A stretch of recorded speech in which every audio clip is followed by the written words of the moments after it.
అంగరంగ వైభవంగా వైకుంఠ ఏకాదశి పూజా కార్యక్రమాలు. చిత్తూరు జిల్లా పలమనేరు నియోజకవర్గం 5 మండలాల వ్యాప్తంగా నేడు వైకుంఠ ఏకాదశి సందర్భంగా ప్రముఖ వెంకటేశ్వర స్వామి దేవాలయాలలో విశేష పూజా కార్యక్రమాలు నిర్వహించారు. అందులో భాగంగా పలమనేరు పట్టణంలో ఉన్నటువంటి శ్రీ భూనీల కళ్యాణ వెంకటేశ్వర స్వామి ఆలయంలో విశేష పూజా కార్యక్రమాలు నిర్వహించారు. ఈ సందర్భంగా ఆలయ కమిటీ సభ్యులు మాట్లాడుతూ, ధర్మరక్షకుడు, 14 లోకాలు పరిపాలించేవాడు, యోగ నిద్రలేచి లక్ష్మీనాథుడై గరుడ వాహనదారుడై దేవతలకు దర్శనార్థం కల్పించే రోజు కావున ఈ దినాన వైకుంఠ ఏకాదశి అని పిలువబడుతున్నారు. ఈ దినాన ఆ శ్రీమన్నారాయణను దర్శించుకున్న, నామము చెప్పిన, స్తోత్రము పారాయణం చేసిన పాపాలు తొలగి పుణ్యఫలాలు భక్తులు పొందుతారని, ఆ జగన్నాథుని ఎవరైతే స్మరిస్తారో వారికి ముక్తి పొందుతారని శాస్త్రాలు, ఇతిహాసాలు, పురాణాలు, గురువులు, యోగులు, మునులు తెలిపారన్నారు.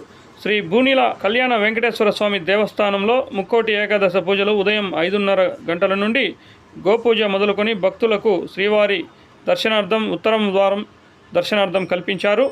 సుమారు 200 మంది భక్తులచే సామూహిక అభిషేకం నిర్వహించిన అనంతరం వేలాది మంది వైకుంఠనాథుని దర్శించుకున్నారు. వైకుంఠనాథుని దర్శించుకున్న భక్తులకు తీర్థప్రసాదాలు అందజేశామని నిర్వాహకులు తెలిపారు.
భక్తులందరికీ కూడా వైకుంఠ ఏకాదశి శుభాకాంక్షలు.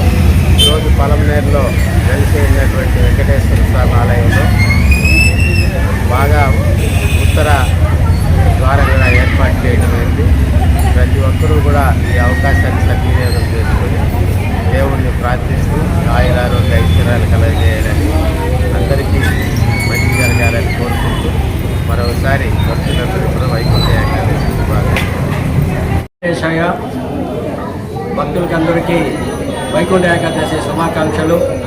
ప్రతి సంవత్సరం లాగానే ఈ సంవత్సరం కూడా పలమనేరు శ్రీ భూనీల కళ్యాణ వెంకటరమణ స్వామి దేవస్థానం నందు ముక్కోటి ఏకాదశి కార్యక్రమం ఉదయం 4:30 గంటకు గోపూజతో ప్రారంభమైంది.